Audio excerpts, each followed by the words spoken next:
여러분 안녕하십니까. 제22대 국회의원 선거 서울 성북구을 후보자 토론회 사회를 맡은 박용입니다. 오는 4월 10일 치러지는 제22대 국회의원 선거, 앞으로 4년간 우리 지역의 일꾼을 뽑는 중요한 날이죠. 그래서 더 신중해지는 유권자들의 선택.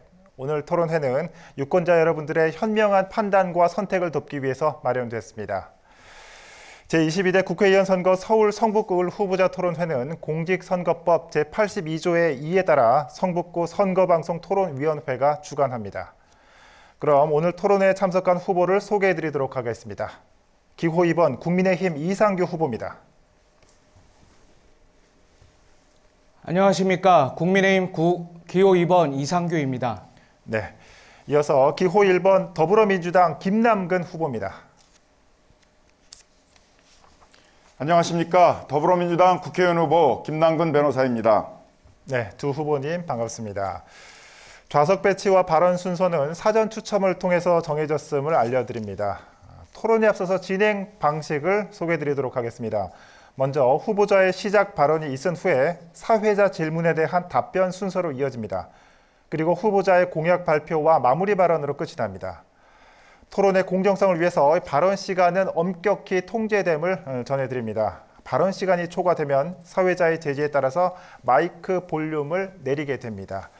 후보자께서는 이 점을 반드시 양지해 주시고 발언 시간을 꼭 지켜주시면 감사하겠습니다.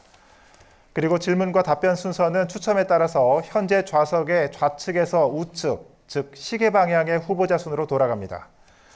그럼 지금부터 서울 성북구을 후보자 토론회를 시작하도록 하겠습니다. 첫 번째 순서는 후보자의 시작 발언입니다. 발언 시간은 2분입니다. 발언 순서에 따라 발언 순서는 좌석 순서에 따라서 기호 2번 국민의힘 이상규 후보부터 시작하겠습니다.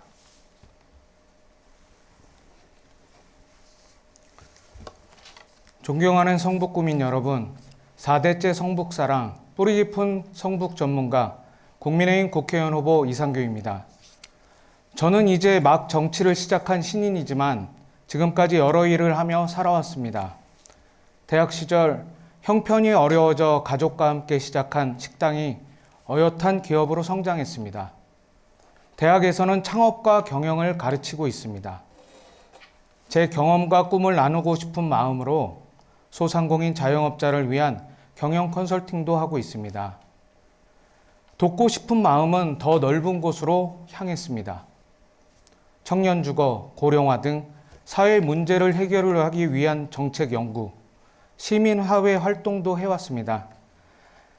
제가 걸어온 길은 모두 나누고 돕고자 하는 마음에서 시작됐습니다. 성북구민 여러분, 제가 꿈꾸는 정치 또한 다르지 않습니다. 국민의 생명과 안전을 지키고 각자의 행복을 추구하며 더 풍요로운 일상을 누리게 돕는 것, 그것이 진정 정치의 가치라고 생각합니다. 저는 평생을 성북에 살아왔습니다. 저희 모든 것을 성북에 있습니다. 누구보다 성북에 대해 잘한다고 생각합니다. 학생을 가르치고 소상공인을 돕던 경영 전문가로서 기업을 성장시킨 것처럼 성북을 변화와 혁신을 이루겠습니다. 앉아있지만 않겠습니다. 젊은 패기로 성북을 꼼꼼하게 구석구석까지 당장 필요한 것부터 꼼꼼하게 바꿔나가겠습니다. 저는 준비가 되어 있습니다. 성북을 위해 직접 뛸 수 있는 사람, 성북을 더 발전시킬 수 있는 사람을 선택해 주십시오. 성북 주민 여러분, 감사합니다. 네, 이상규 후보의 시작 발언을 들어봤고요. 다음은 기호 1번 더불어민주당 김남근 후보 시작해 주시길 바랍니다. 시간은 역시 2분 드립니다. 예, 저는 인권 변호사, 민생 변호사로서 민변과 참여연대 등 시민단체에서 시민운동을 해왔습니다. 상가 건물 임차인들이 상가 건물에서 쫓겨날 때 상가 건물 임대차 보호법 제정운동을 벌였고, 고리사채 피해가 심각할 때 이자 제한법 대보호법 제정운동을 벌였습니다.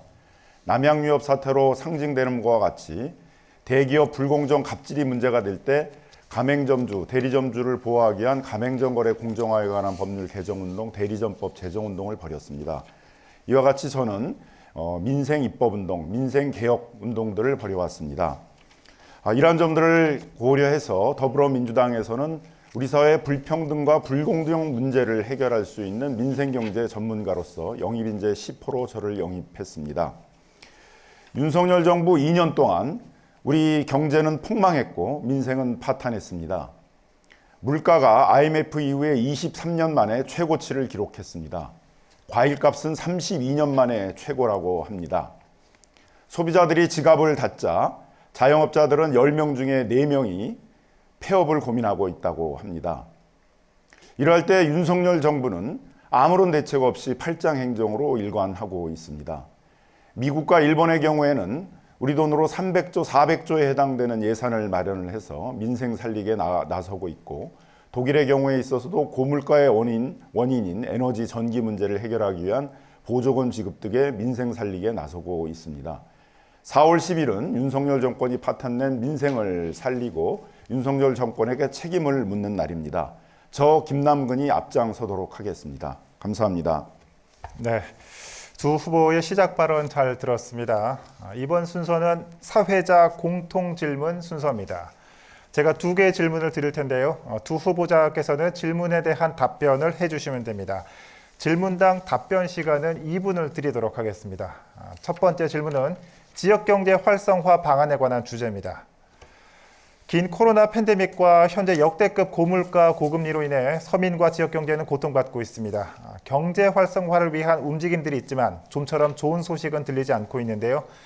성북구의 경제 활성화를 위해 어떤 방안이 마련돼야 할지 답변해 주시면 되겠습니다.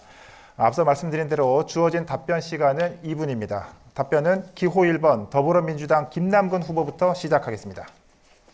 저희 성북을 지역에는 주요 전통시장이 3개가 있고 등록된 상점가가 2개가 있습니다. 그 외에도 많은 상점들이 있습니다. 자영업자들이 매출이 줄어들어서 경제 위기를 호소하고 있습니다. 소상공인들의 매출을 늘리고 소비자들에게 소비 심리를 확대시키는 것이 지역사랑 상품권입니다. 그런데 윤석열 정부에서 지역사랑 상품권 예산을 0원까지 삭감을 했습니다. 민주당이 겨우 3천억을 살렸습니다. 지역사랑 상품권, 온누리 상품권 사용처 확대를 통해 가지고 소상공인들, 자영업자들의 매출을 늘리도록 하겠습니다.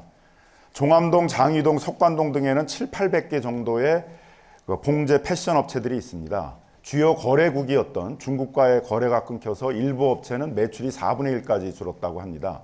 윤석열 정부의 균형외교 실패가 우리 성북의 민생에 직격탄을 날린 모습들을 볼 수가 있었습니다. 패션 봉제업체를 살리기 위해서 공동 브랜드, 공동 플랫폼, 공동 판매처와 같은 사업들을 하기 위해서는 그 패션 봉제업체들의 협동조합들을 육성을 하고 이러한 패션 봉제업체들을 살리기 위한 패션 봉제업체 활성화에 관한 특별법 같은 것들을 추진할 필요가 있습니다. 성북에는 제과 카페 등 프랜차이즈 가맹점들도 많습니다. 경제가 어려워지니까 대기업 프랜차이즈 본사들이 그 부담을 가맹점주들에게 떠넘기기 위해서 시중에서 쉽게 구입할 수 있는 물품에 대해서도 고가로 구매를 하도록 강요하고 있습니다. 가맹점법을 개정을 해서 가맹점주들이 단체로 본사와 거래 조건을 개선할 수 있는 단체 협상을 할 수 있도록 하는 입법들이 필요한 상황입니다. 성북에는 자동차 정비 업체들도 많이 있습니다. 전기차 전환에 따라서 일자리를 잃을 염려가 많은데요. 이들이 전기차를 수리할 수 있도록 기술 지원을 하도록 하고 필요하면 다른 업종으로 전환할 수 있도록 현대자동차와 같은 대기업과 상생 협력을 통해서 문제를 해결하겠습니다. 네. 자, 다음은 기호 2번 국민의힘 이상규 후보 답변해 주시면 되겠습니다. 답변 시간 역시 2분 드립니다. 저는 30여 년간 성북에서 기업을 일궜고 큰 기업을 만들었습니다. 성북은 기업을 발전시키기가 너무나 어려운 곳입니다. 자생할 수 있는 토양이 별로 없습니다. 싹을 틔우지 못한 기업들에게 영양분이 필요한 것입니다. 성북구에 상공회의소라는 곳이 있습니다. 성북구 상공에는 5,200여의 상공인들이 모여있는 모임입니다. 하지만 성북구의 예산은 1,970만 원밖에 되지 않습니다. 스타트업을 양성한다는 예산은 600억 가까이 되고 있습니다. 기존에 하고 있는 업종들과 자영업자들을 도와준다고 말만 하면서 지금까지 단 한 번도 도와준 적이 없습니다. 성북구에는 국회의원, 구청장, 국민의힘이 돼본 적이 40여 년간 별로 없습니다.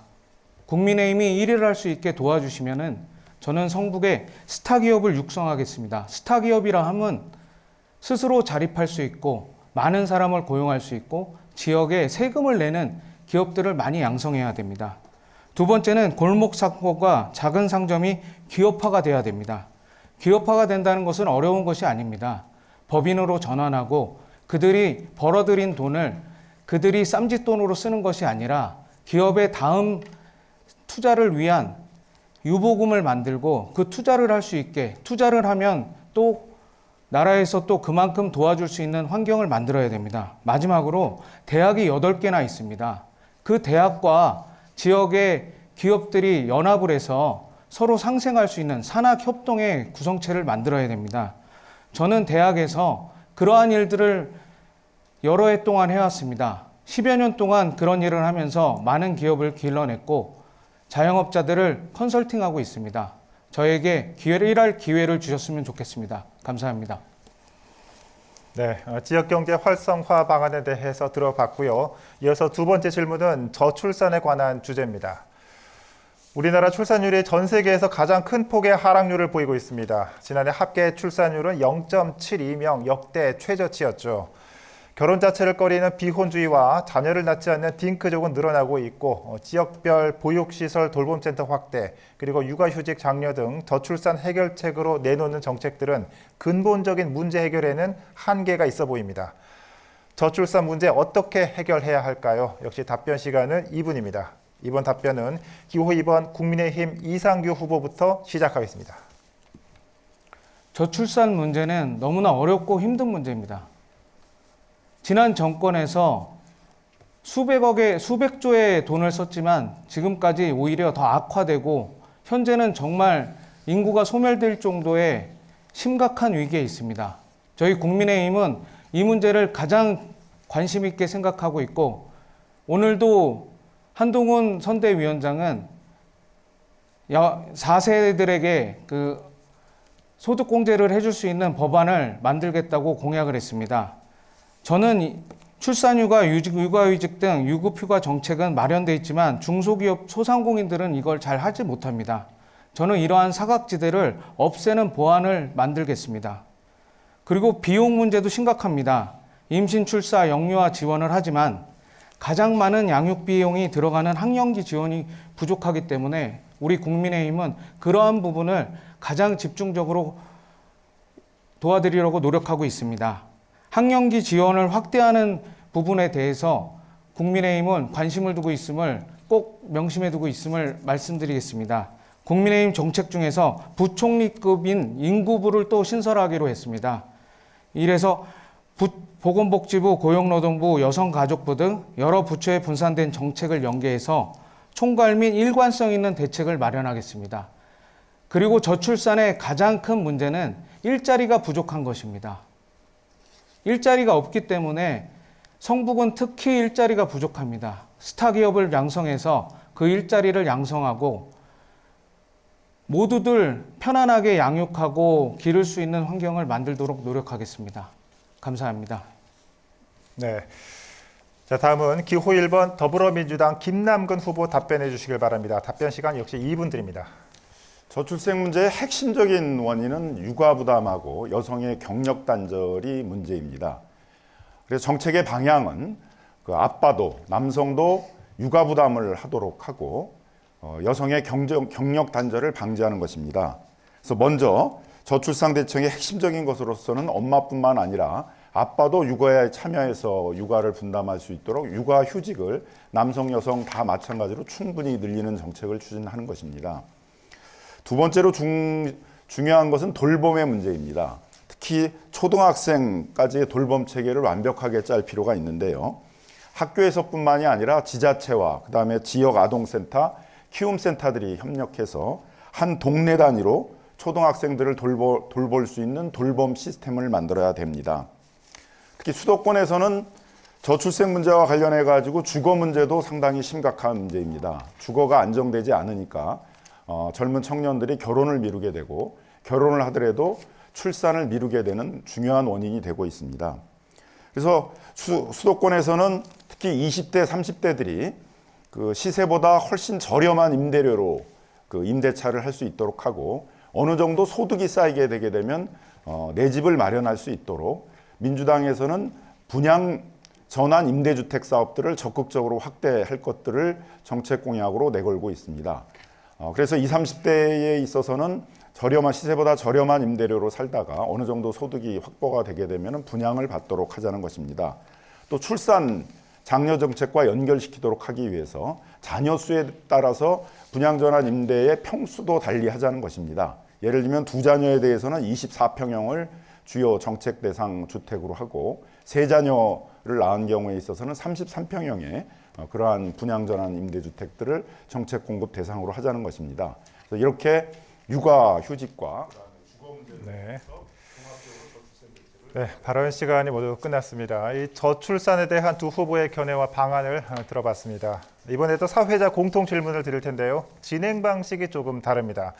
일단 두 분의 후보자가 모두 답변을 하신 후에 그 다음에 상대 후보자에게 한 번의 보충 질문을 하실 수가 있습니다. 질문은 30초 이내로, 그리고 답변 시간은 2분입니다. 이번 질문은 성북구 노후 지역 주거 환경 개선 대책에 관한 것입니다. 최근 20년간 뉴타운 신드롬으로 재개발 재건축이 빠르게 진행되면서 원주민 난민이라는 부작용 탓에 도시재생 사업이 다시 주목을 받기도 했습니다. 그러나 성북구는 뉴타운 내 노후 시설이 지금도 남아있고 이용자가 많은 경전철의 주변 환경은 매우 낙후돼 있습니다. 이렇게 성북구는 뉴타운과 노후 지역으로 크게 구분되고 있는데요. 성북구를 위한 올바른 주거 환경 정책은 무엇일까요? 이번 답변은 기호 1번 더불어민주당 김남근 후보부터 시작하겠습니다. 답변 시간 2분 드립니다. 재개발 사업의 추진이 더딘 가장 중요한 이유 중에 하나는 공사비 인상이 너무 과도하다는 것입니다.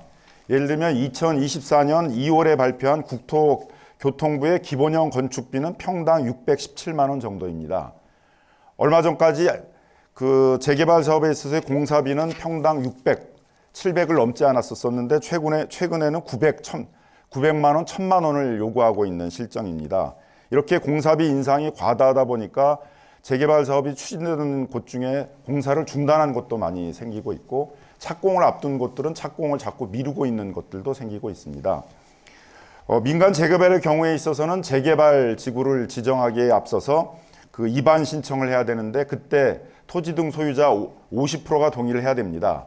토지 등 소유자가 동의를 할 때는 추정 분담금을 알려주게 되어 있는데 추정 분담금이 이렇게 과도하게 공사비가 인상된 걸 전제로 하다 보니까 예상하지 못하게 분담금이 2억, 3억 내야 된다고 하니까 토지 소유자들이 동의를 잘 하고 있지 않아서 재개발 사업의 추진이 어려움에 있는 것입니다. 저희 민주당에서는 공사비 인상에 대해서 철저한 검증 시스템을 만들어서 과연 그렇게 대형 건설사들이 요구하는 만큼 과도한 공사비 인상이 필요한 것인지를 철저히 검증해내서 그 공사비 인상 문제, 추정 분담금 문제에 대해서 투명하게 관리하도록 하겠습니다. 공영개발에 있어서는 공공재개발에 있어서는 공사비 부담을 LH 등의 공공이 떠안으니까 이러한 문제는 발생하지 않는데 문제는 윤석열 정부가 LH로 하여금 사업을 계속 줄이도록 하고 민간의 사업을 넘기도록 하다 보니까 LH가 이런 공공재개발 사업, 공공도심복합개발 사업에 대해서 사업을 자꾸 진연시키고 있고 역량을 투입하지 못하고 있습니다. LH와의 간담회들을 통해서 LH의 고유 사업인 이러한 공공재개발 사업, 공공도심복합개발 사업에 좀 더 역량을 많이 투여하도록 하겠습니다. 네. 자, 다음은 기호 2번 국민의힘 이상규 후보님 답변해 주시면 되겠습니다. 역시 답변 시간은 2분 드립니다. 존경하는 성북 주민 여러분, 성북구가 40년째 아무런 변화도 없이 이렇게 가는 것은 성북구에 국민의힘 국회의원, 구청장이 없기 때문입니다. 아무리 대통령 서울시장이 있어도 성북구의 개발은 구청장과 국회의원의 의지에 의해 돌아가게 돼 있습니다. 지난 15년간 잘 진행되던 장위 뉴타운은 누가 해제해준지 아십니까? 지난번 시장인 박원순 시장이 직권 해제를 했기 때문에 지금 장위 뉴타운은 반쪽 뉴타운이 되었고 40년, 50년, 60년째 담벼락이 허물어지고 있는 그런 슬럼화되고 있는 빈집이 100채가 이상이 넘는 그런 말을 할 수 없는 너무 화가 나는 그런 도시 환경, 주거 환경에 있습니다. 뿐만 아닙니다. 석관동, 월곡동, 별내보다 더 아파트 값이 싸고 집값도 쌉니다. 성북의 주거 환경은 누가 이렇게 만들었습니까? 저는 재개발, 재건축, SOS 센터를 만들 겁니다. 그래서 재개발, 재건축을 빠른 시일 안에 할 수 있도록 옆에서 법적, 경제적으로 도와줄 수 있는 환경을 만들겠습니다. 성북의 주민 여러분, 누가 재개발을 빠르게 하고 누가 재건축을 빠르게 하며 누가 그런 지역을 해제하고 그 지역의 주민들끼리 반목하고 싸우게 만들었는지 잘 확인해 주십시오. 모두들 다 알고 계실 겁니다. 누가 구역 지정을 해제하고 누가 구역을 주민들끼리 서로 반목하며 싸우게 만드는지 저는 그 점이 너무 화가 납니다. 존경하는 성북 주민 여러분, 국민의힘에게 기회를 주십시오. 우리는 일하고 싶습니다. 네. 노후 지역 주거 환경 개선에 대한 두 후보의 방안을 들어봤고요. 이제 상대 후보자에게 보충 질문을 하실 수 있는데요. 질문은 기호 2번 국민의힘 이상규 후보부터 시작해 주십시오. 질문 시간은 30초입니다. 건축비가 오르고 아파트를 짓는데 너무 많이 비용이 들어 분담금이 많이 들어가는 것은 맞습니다. 하지만 그것은 누가 그렇게 물가를 올린 겁니까? 소득주도 성장을 한다고 하면서 최저임금을 올리고 최저임금이 올랐기 때문에 모든 물건들이 다 오를 수밖에 없었습니다. 각각의 부분에서 올랐던 물가들은 이제 최종 소비자에서는 말도 못하게 10배, 20배 이상 올랐습니다. 어떻게 생각하십니까? 네, 김남근 후보님 이에 대해서 2분 동안 답변해 주시길 바랍니다. 공사비가 많이 오르고 있는 것들은 해외 원자재 가격이 오르기 때문에 그것이 일부 반영된 것도 있습니다. 예를 들면 레미콘에서의 시멘트 가격 같은 것이 될 텐데요.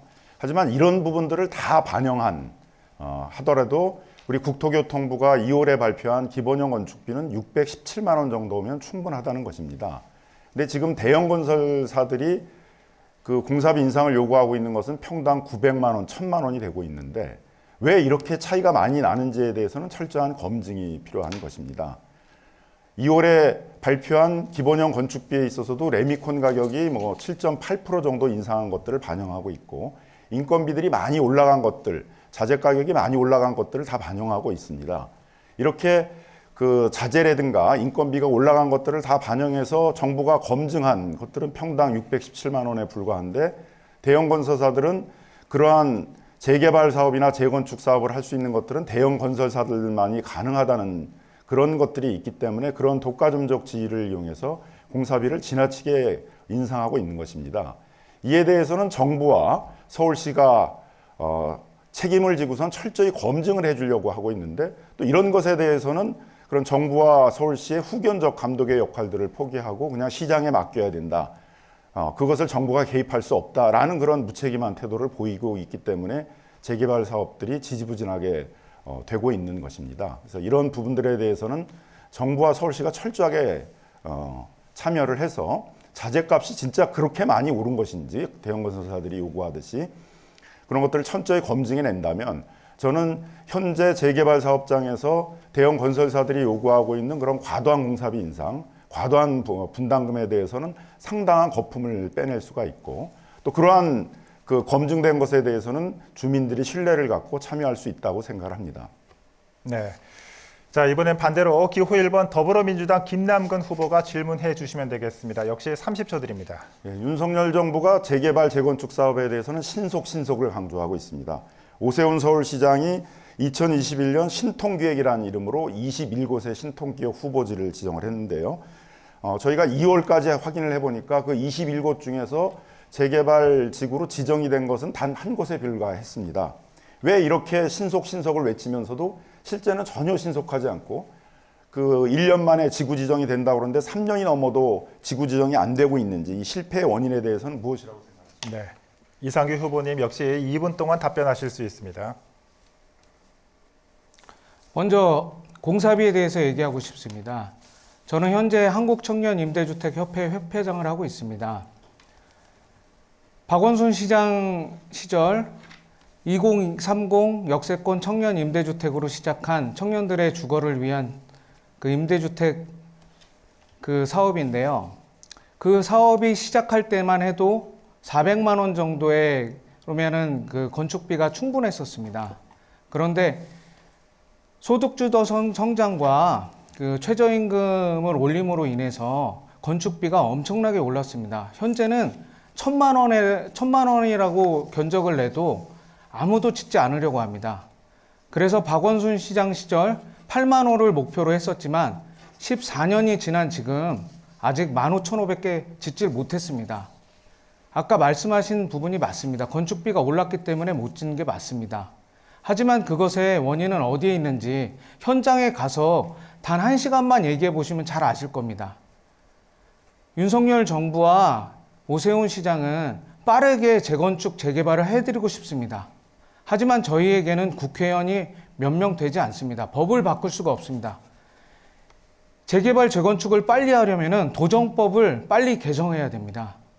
너무나 악소 조항과 독소 조항이 너무 많습니다.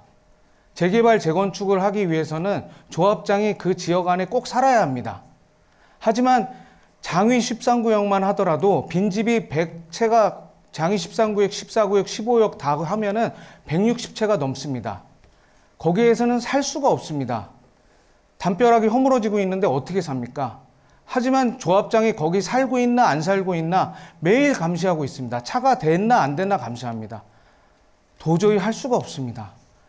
주민 여러분 도와주십시오. 열심히 하겠습니다. 네. 두 후보의 추가 질문과 답변까지 들어봤습니다. 이번 질문 역시 두 분의 후보자가 모두 답변을 하신 후에 상대 후보자에게 한 번에 보충 질문을 하실 수가 있습니다.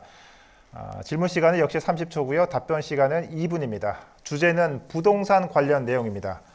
먼저 두 후보자께 공통 질문 드리겠습니다. 우리나라 현재 부동산 상황과 부동산 정책에 대해서 어떤 생각을 갖고 계신지 궁금하고요. 가장 큰 문제라고 생각하는 점과 함께 그 해결책은 무엇이라 생각하시는지 답변해 주시면 됩니다. 답변 시간은 2분입니다. 이번 답변은 기호 2번 국민의힘 이상규 후보부터 시작하겠습니다. 존경하는 성북 주민 여러분, 부동산 문제는 지난 정권의 엄청난 과오로 인해서 시작되었고 아직도 그 고통 때문에 너무나 힘들게 살고 있습니다.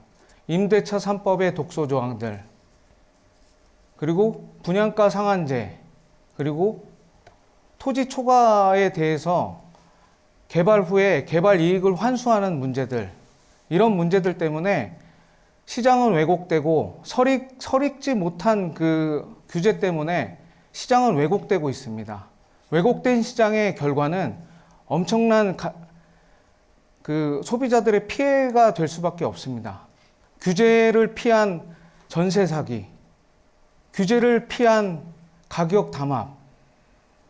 시장은 절대 쥐 잡듯이 쥐 한 마리 나올 때마다 때려잡을 수 있는 규제로 될 수가 없습니다.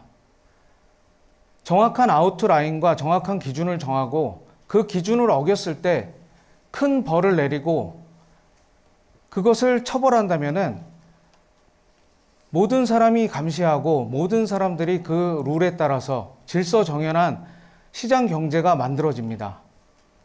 국민의힘, 윤석열 정부, 오세훈 시장은 자유민주주의 하에서 자유로운 자본주의 하에서 시민들이 함께 시장을 만들어가고 자연스럽게 가격이 형성되는, 자연스럽게 거래가 되는, 자연스럽게 서로 싸우지 않고 거래가 할 수 있는 이런 사회를 꿈꾸고 있습니다. 저희에게 기회를 주십시오. 재개발, 재건축 빠른 시일 내에 해결하겠습니다. 감사합니다. 네, 다음은 기호 1번 더불어민주당 김남근 후보 답변해 주시면 되겠습니다. 역시 답변 시간은 2분입니다. 윤석열 정부가 2023년 특례 보금자리론 50조를 쏟아부어서 인위적으로 부동산 가격을 부양하려고 했지만 결국 그렇게 인위적인 정부의 개입으로 부동산 가격을 떠받치는 것들은 한계가 있는 것입니다. 작년 10월에 특례 보금자리론을 중단을 하니까 다시 주택가격은 하향되고 있습니다. 주택가격이 내려가게 되게 되면 내 집 마련을 마련하려는 수요는 뒤로 가게 되고 전월세 수요가 늘어나서 전월세 가격이 오르게 됩니다. 실제로 올해 상반기부터 전세 가격, 월세 가격이 오르고 있습니다. 그러면 이러한 전월세 가격이 오를 때 정부나 서울시의 대책이 있어야 되는데 정부와 서울시는 아무런 대책을 세우고 있지 않습니다. 예를 들면은 민간에서 이런 전월세 주택들을 공급하기 어려울 때는 공공이 나눠서 적극적으로 전월세 주택들을 공급해야 됩니다. 특히 서울의 경우에 있어서는 청년들이 많이 살고 있는데 자기 소득의 3분의 1 이상을 주거비에 사용하는 경우를 이제 주거 빈곤층이라고 하는데 서울에 있는 청년들은 대부분이 주거 빈곤층 상태에 있습니다. 그래서 이럴 때는 정부나 서울시가 나서서 공공주택들을 적극적으로 공급해야 됩니다. 예를 들면 동사무소, 버스 차고지, 파출소, 전화국 등 공공시설로서의 기능들을 상실하거나 축소해야 되는 공공시설들이 많이 있는데요. 이런 공공시설들을 복합 개발해서 밑에 층에서는 종전과 같이 동사무소나 주민자치센터의 기능, 또 지하에 버스 차고지 같은 것들을 집어넣도록 하고 그 상층부에는 공공주택들을 공급을 해서 청년과 노인들이 어울려서 살 수 있는 그런 공공주택들을 많이 공급해야 됩니다. 이러한 공공의 역할들을 다 해서 결국 이 전월세난에 대비해서 주거 빈곤층들, 청년들이 주거 문제에 어려움을 겪지 않고 안정된 주거에서 살 수 있도록 공공의 역할을 다해야 합니다. 네. 이번에도 상대 후보자에게 보충 질문을 하실 수 있는데요. 질문은 기호 1번 더불어민주당 김남근 후보부터 시작하겠습니다. 질문 시간은 30초입니다. 윤석열 정부에서 공시가격 현실화 로드맵을 중단하겠다고 발표를 했습니다. 공시가격이라는 것들은 부동산 조세의 기준만 되는 것이 아니라 토지 보상금을 산정하는 기준이 될 수도 있고 재개발 시에는 그 구주택에 있어서의 가격을 산정하는 기준이 될 수 있어서 주민들의 부담금을 낮춰줄 수 있는 그런 것들이 될 수도 있습니다. 그래서 이 부분들은 시세를 반영해야 되고 대부분의 국가에서는 시세의 한 90%를 반영하고 있는데 이를 중단하게 되면 어떤 문제가 발생할지에 대해서 묻고 싶습니다. 네, 기호 2번 국민의힘 이상규 후보님 2분 동안 답변하실 수 있습니다. 공시지가에 대한 90% 실현율을 하는 것은 국민들에게 너무 많은 불평과 너무 많은 부담을 주었습니다. 재산세, 종합부동산세 너무나 많은 부담을 주면서 오히려 집 가진 부자들을 양산하고 집 한 채밖에 없는데 그들을 너무 힘들게 해왔습니다. 국민의힘은 그러한 부분들을 해결하고 부담을 낮춰주고 한 채밖에 없는 분들에게 부담을 낮춰주고자 고민을 많이 하고 있습니다. 분담금을 낮추는 효과가 있다고 하셨는데 분담금을 낮추는 것은 이미 시세 반영을 해서 평가를 하기 때문에 분담금과는 아무 상관이 없습니다. 저는 그렇게 생각하고 오히려 지금 성북의 집값은 별내, 김포 이곳보다 더 낮습니다. 이 점에 대해서 어떻게 생각하시는지 궁금하고 성북이 우선 잘 살아야 되는 거 아닙니까? 저는 성북의 집값을 올리기 위한 또 성북의 부동산이 잘 되기 위한 또 주거가 잘못된 주거 생활을 하지 못하는 담벼락이 허물어지고 있는 곳에서 살고 있는 빈집이 160채가 되고 있는데 아무도 신경 쓰지 않는 이러한 성북의 문제가 더 심각하다고 생각합니다. 큰 담론만 얘기하고 아무런 해결책도 내리지 않고 현장에도 가보지 않는 그런 말만 있는 이야기들, 이런 문제들을 꼭 현장에 곳곳에 꼼꼼하게 방문해서 저는 해결하겠습니다. 감사합니다. 네. 자, 이번엔 반대로 기호 2번 국민의힘 이상규 후보께서 30초 동안 질문하실 수 있습니다. 부동산 문제를 낮추겠다고 항상 생각하는 민주당에 대해서 저는 궁금한 점이 한 가지 있습니다. 공시지가를 올려서 재산세를 올리고 재산세를 올리면 그만큼 더 올라가게 돼 있습니다. 그리고 전셋값도 더 올라가게 돼 있습니다. 최저임금을 올림으로써 사람들의 소득을 올려줘서 소비를 늘리겠다고 하셨는데 오히려 소비는 줄어들었고 사람들은 쓸 돈이 없어졌습니다. 월급을 오는 것 같은데 아무런 네, 마이크가 꺼졌고요. 질문의 요지를 이해하셨을 거라고 생각이 듭니다. 김남근 후보님 2분 동안 답변하실 수 있습니다. 공시가격이라는 것은 우리 사회에 있어의 하나의 기본 인프라와 같은 역할을 하는 것입니다. 부동산 가격 공시 및 감정에 관한 법률에 의하더라도 시세를 반영하도록 되어 있습니다. 이렇게 그 부동산 공시가격이 정확히 산정되지 않고 들쭉날쭉하다 보니까 부동산 조세 행정이나 토지 보상금 행정이나 재개발 행정이나 복지 행정 등 모두 신뢰를 갖기가 어려운 것입니다. 어떻게 보면 가장 우리 사회에 있어서의 여러 행정들을 하는 기본 인프라에 해당되는 것들이 신뢰를 받지 못하고 있는 것인데요. 그래서 이런 문제를 해결하기 위해서 대만도 우리랑 아주 비슷한 상황에 있었습니다만 30년 로드맵을 만들어서 점진적으로 공시 가격을 현실화해가지고 시세의 한 90% 정도 되도록 이렇게 현실화하는 그런 정책들을 추구했던 것입니다. 공시가격을 현실화하겠다는 것은 진보와 보수의 논쟁의 대상이 되는 것들은 아니고 보수 정부에서도 이런 공시가격을 현실화하기 위한 많은 노력들이 있었던 것입니다. 그래서 이것을 마치 이렇게 정치적으로 유불리에 따라서 해야 될 문제는 아니고 또 그것도 그 공시가격이 시세보다 떨어지는 부분들에 대해서도 자신의 처한 상황에 따라서 토지 수용해서 보상금을 받을 때와 조세를 낼 때와 다 이게 입장이 다른 그런 것이기 때문에 적어도 그 부분에 대해서는 정확한 기준에 의해서 그 신뢰를 받을 수 있는 가격을 산정하는 제도가 필요한 것이죠.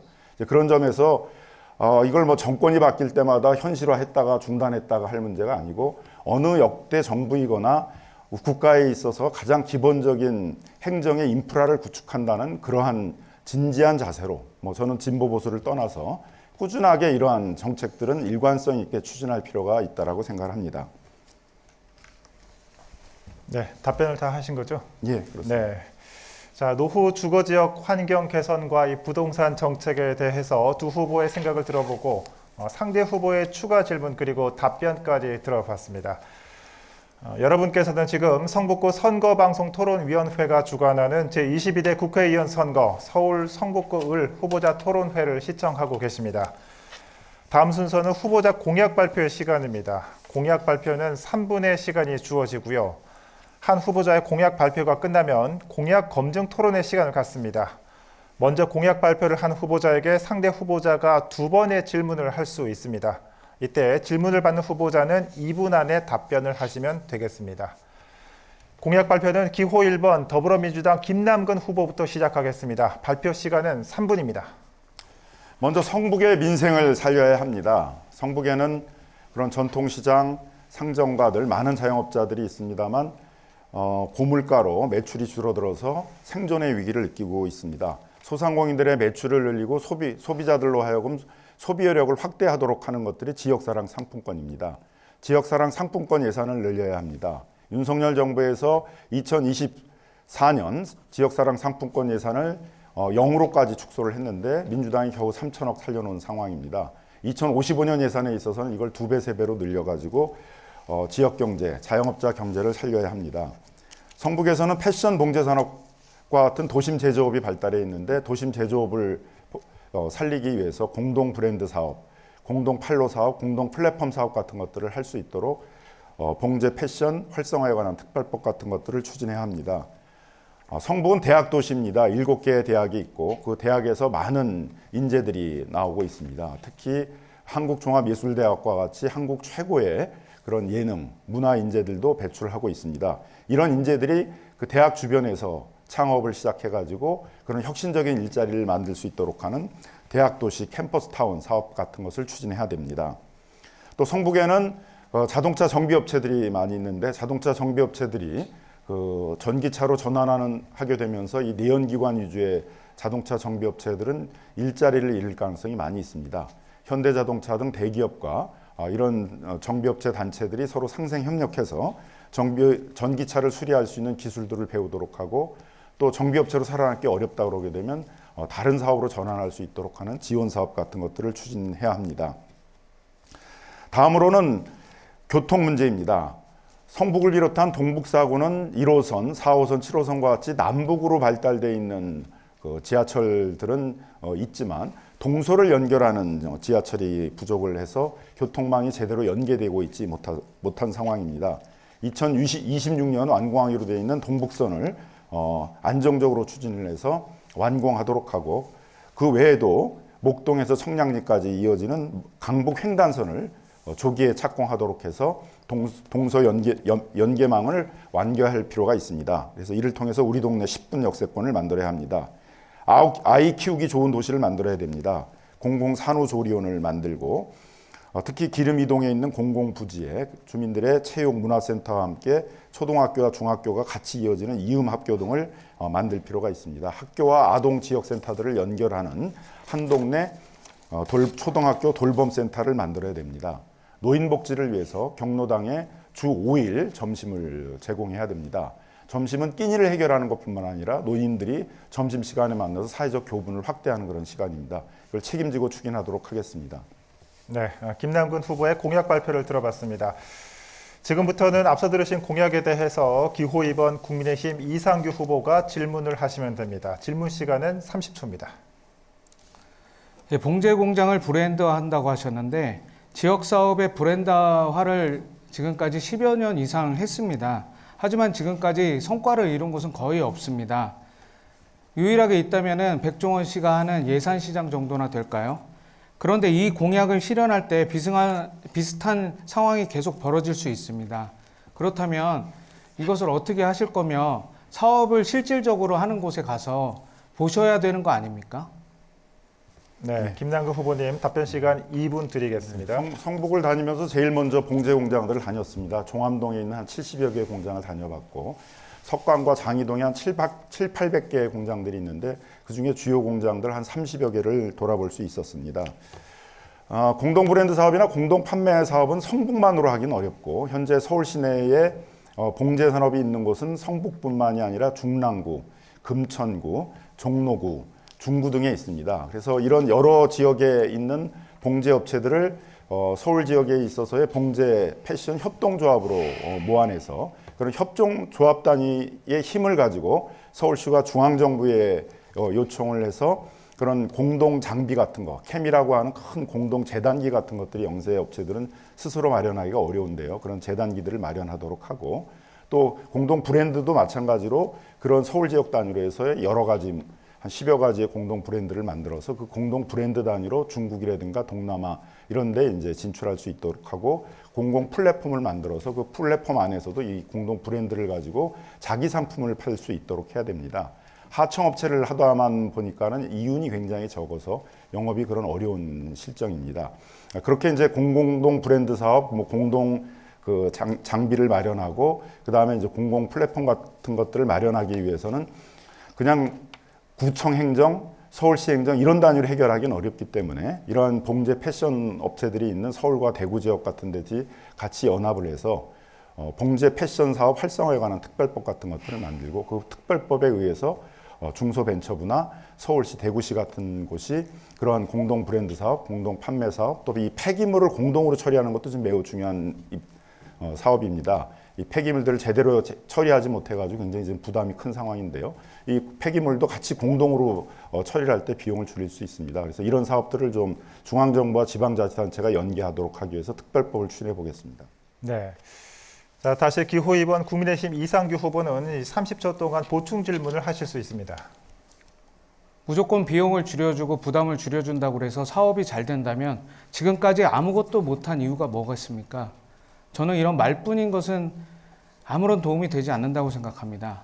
직접 사업을 해본 사람들과 함께 계획을 짜야 된다고 생각합니다. 모든 계획을 짤 때 보면 사업하시는 분들과 짜지는 않습니다. 잘 생각해 보셨으면 좋겠고요. 성북사랑 상품권을 쓰는 사람들이 별로 없는 문제에 대해서는 어떻게 생각하십니까? 네, 역시 김남근 후보님 답변 시간 2분입니다. 봉제 패션 업체는 봉제 패션 지금 업체들의 단체들이 성북구에 있어 그 단체와 같이 협의를 하고 있고요. 그 다음에 사업의 지원에 있어서도 이런 지원 사업들의 경험들이 많은 중소기업 중앙의 서울 지역본부 등과도 협의를 해서 그런 지역 사업의 체계를 이제 만들 예정입니다. 성북 지역사랑 상품권은 발매를 하게 되게 되면 30분 만에 동의한다고 합니다. 아마 이런 부분들에 가장 이제 잘 이해가 있고 그 노하우가 있는 분들이 아마 주부들이어서 지역사랑 상품권을 가지고 아마 이제 학원 이런 데 주로 많이 쓰고 있는 것 같습니다.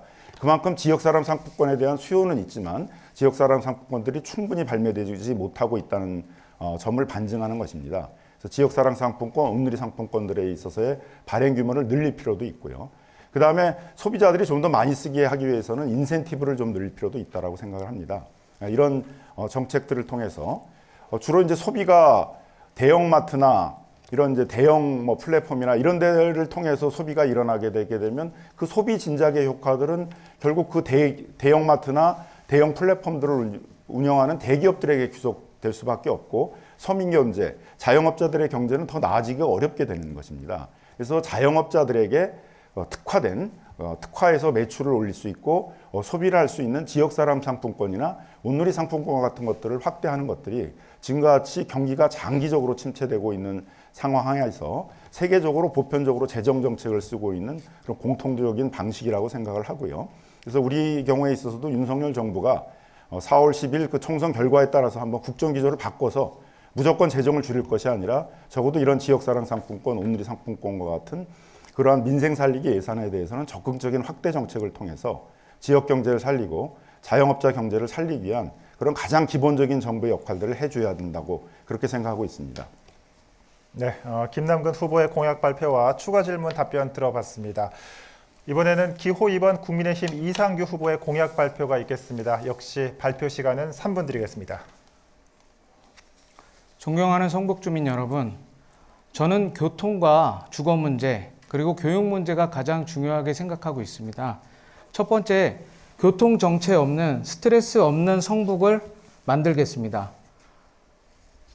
교통 정체 해소로 스트레스 없는 성북을 만들기 위해서 북부 간선로를 지하화하겠습니다. 가장 큰 문제인 교통난을 해소하기 위해서 북부 간선로 지하화와 상습 정체가 있는 월곡역 정체를 해결하고 싶습니다. 서울시와 밀접하게 정책을 얘기하고 현실 가능성이 크게 되었습니다. 이미 서울시에서는 이 부분을 용역이 들어가서 지금 현실 단계로 만들어가고 있습니다. 뿐만 아니라 키스트 관통도로를 꼭 관철시켜서 끊어져 있던 월곡과 청량리를 잇는 가장 멋진 도로를 한번 만들어 보고 싶습니다. 두 번째는 주거 문제입니다. 주거 문제로 재개발 재건축 SOS 센터를 꼭 만들겠습니다. 재개발 재건축 SOS 센터에서 장위 뉴타운을 반쪽짜리 장위 뉴타운을 꼭 완성된 장위 뉴타운으로 만들어서 기름 뉴타운에 버금가는 아닙니다. 훨씬 좋은 장위 뉴타운을 만들겠습니다. 그리고 저는 공부 잘하는 성북을 꼭 만들고 싶습니다. 우리 아들, 딸이 좋은 대학에 갔으면 좋겠습니다. 성북의 아들, 딸들이, 성북의 아이들이 좋은 대학에 갔으면 좋겠습니다. 꼭 명문고 2개, 명문중학교 5개 꼭 만들겠습니다. 성북의 명문교를 육성해서 성북의 아이들이 좋은 학교, 좋은 대학에 가도록 만들겠습니다. 뿐만 아니라 신인문 석계 철도를 지화하겠습니다. 이미 윤석열 정부가 대통령 공약으로 세운 바 있습니다. 하지만 국민의힘은 국회의원 수가 너무 적습니다. 그래서 법을 바꿀 수가 없습니다. 철도 지하화는 국민의힘 국회의원이 많아야 법안으로 만들 수 있고 철도 지하화를 꼭 관철시킬 수 있습니다. 그렇지 못하면 철도 지하화는 요원한 일입니다. 두 번째, 북서울 꿈의 숲 관통도로를 지화할 것입니다. 이미 이것은 국민의힘 시의원이 발의하고 국민의힘 시의원이 용역으로 현실화시키고 있습니다. 지하에 대형 공용 주차장을 만들고 드림 스트리트 도보길을 만들 것입니다. 그래서 장위 뉴타운의 주민들이 길을 건너지 않고 북서울 꿈의 숲 연결된 정원을 이용할 수 있게 만들겠습니다. 국민의힘은 성북의 주민들이 아름답고 행복하고 축복받은 도시에서 사시도록 노력할 것입니다. 감사합니다. 네, 지금부터는 기호 1번 더불어민주당 김남근 후보가 질문을 하시면 됩니다. 질문 시간은 30초입니다. 예. 북부 간선도로 지화나 철도 지화 문제는 국민의힘만이 아니라 민주당도 공약을 하고 있는 내용입니다.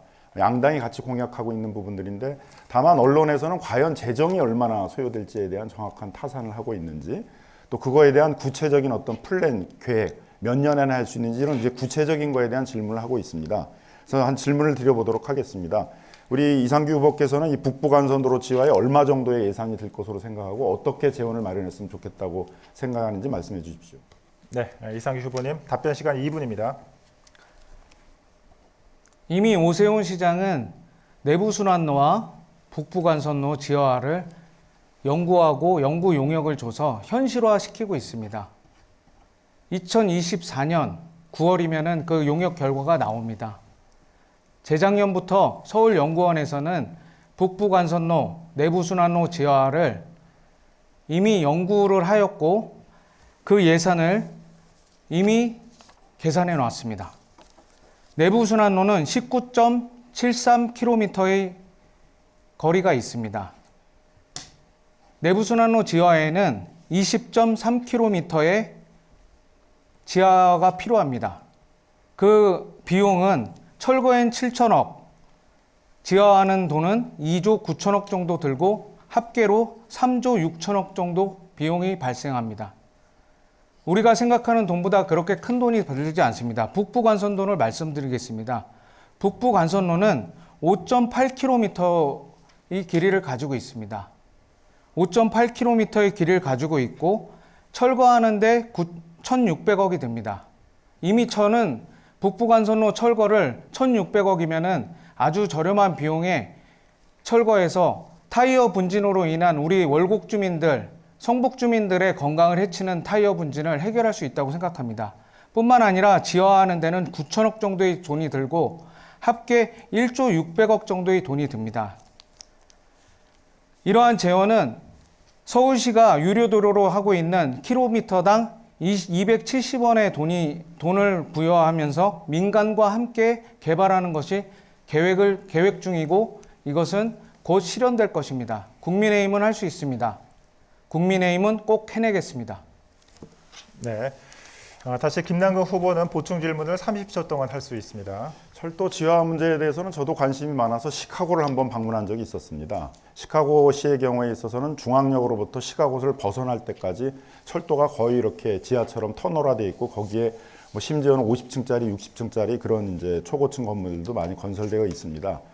아마 이 사업은 민간과 공공이 재정을 같이 투입해야 될 이제 사업이라고 생각을 하는데 이상규 후보께서는 민간을 통해서 어느 정도의 재정을 확보할 수 있고 공공을 통해서는 어느 정도 재정을 확보할 수 있다 이렇게 생각을 하신지 한번 말씀해 주십시오.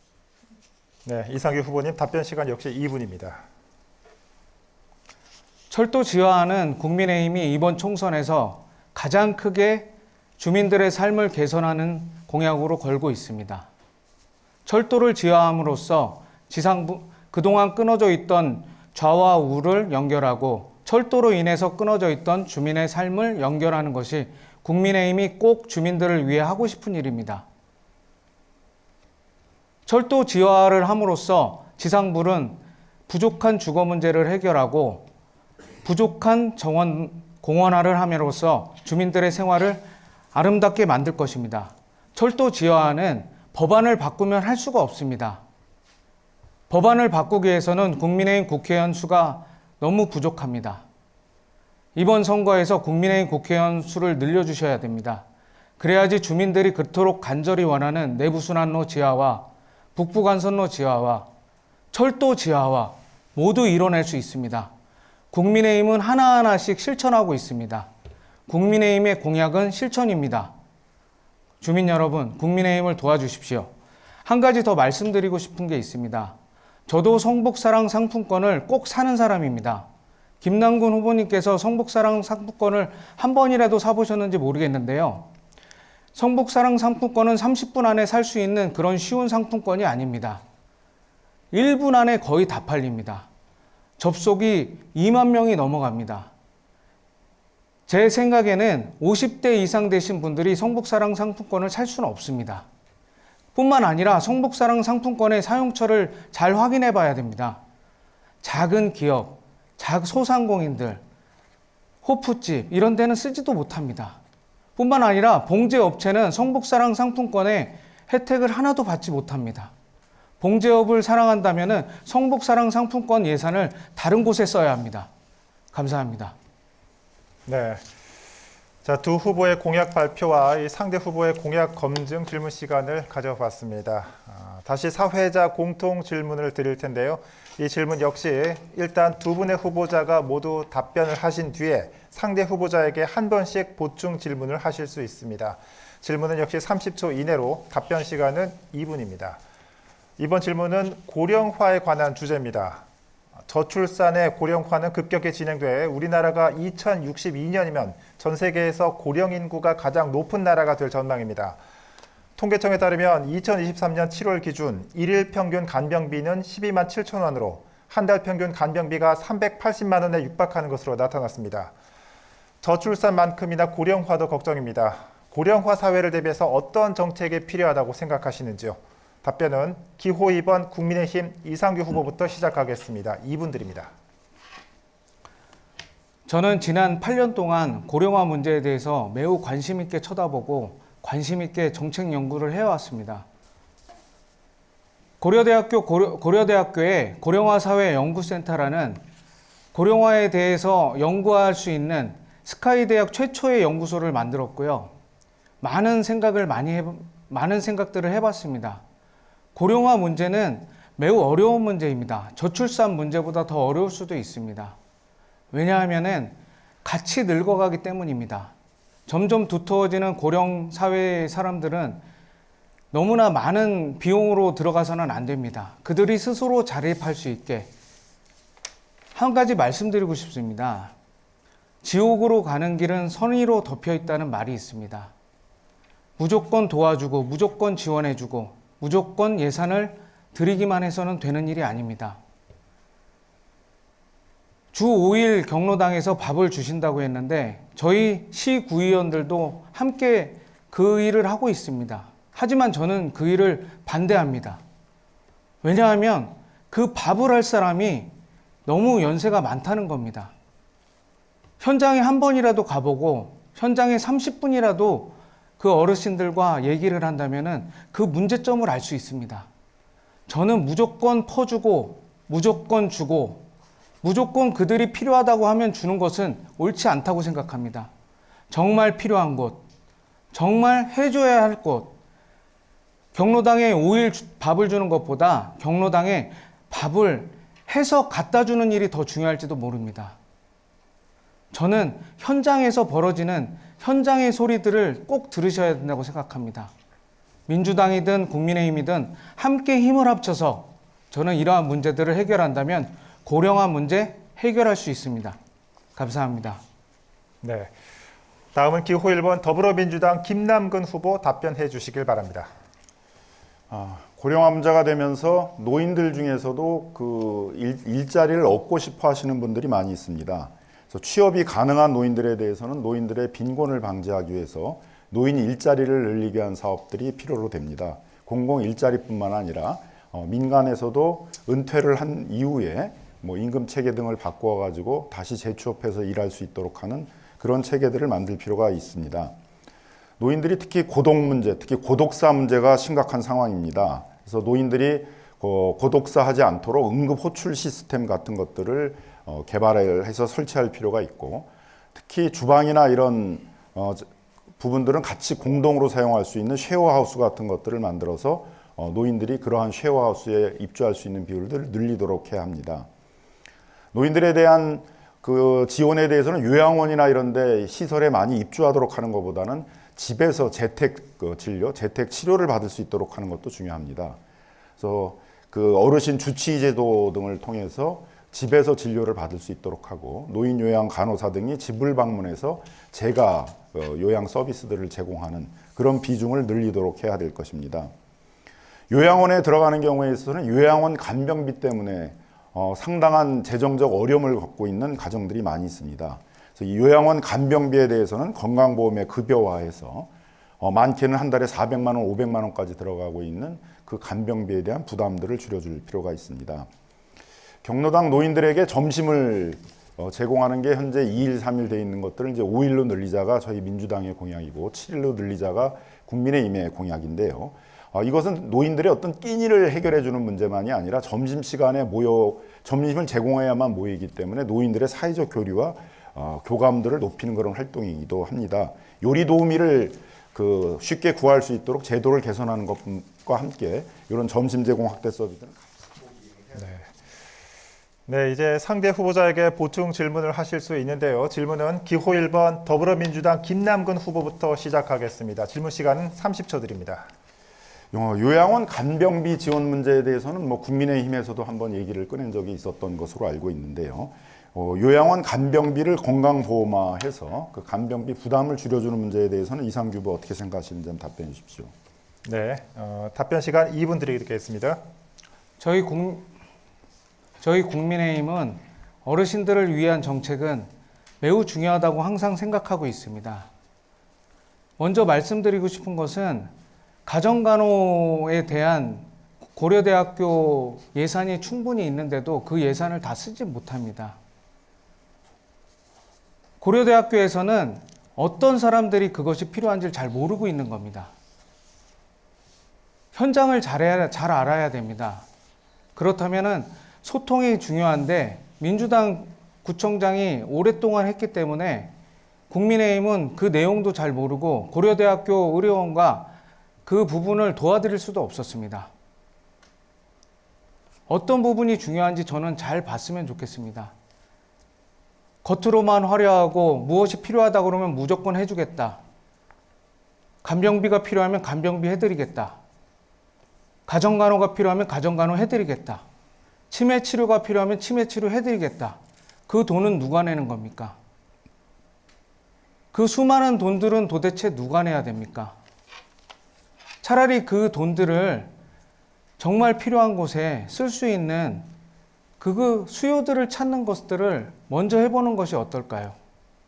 저희 국민의힘은 실질적으로 해야 되는 일, 어르신들이 꼭 필요한 일, 어르신들이 꼭 원하시는 일, 그것들을 진짜로 그런 것인지, 그것이 진짜 수요가 있는 것인지 그런 부분들을 면밀하게 살피겠습니다.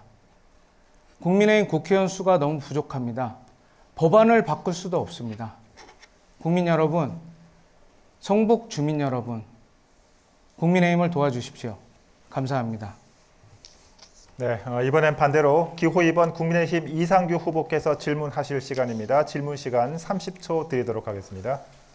어르신들을 꼼꼼히 케어하시고 경로당 주 5일 점심을 제공하신다고 했는데 지금 그 말을 꺼냈다가 저는 속된 말로 맞을 뻔했습니다. 지금 식사를 준비하시는 어르신들의 평균 연령이 80대가 넘습니다.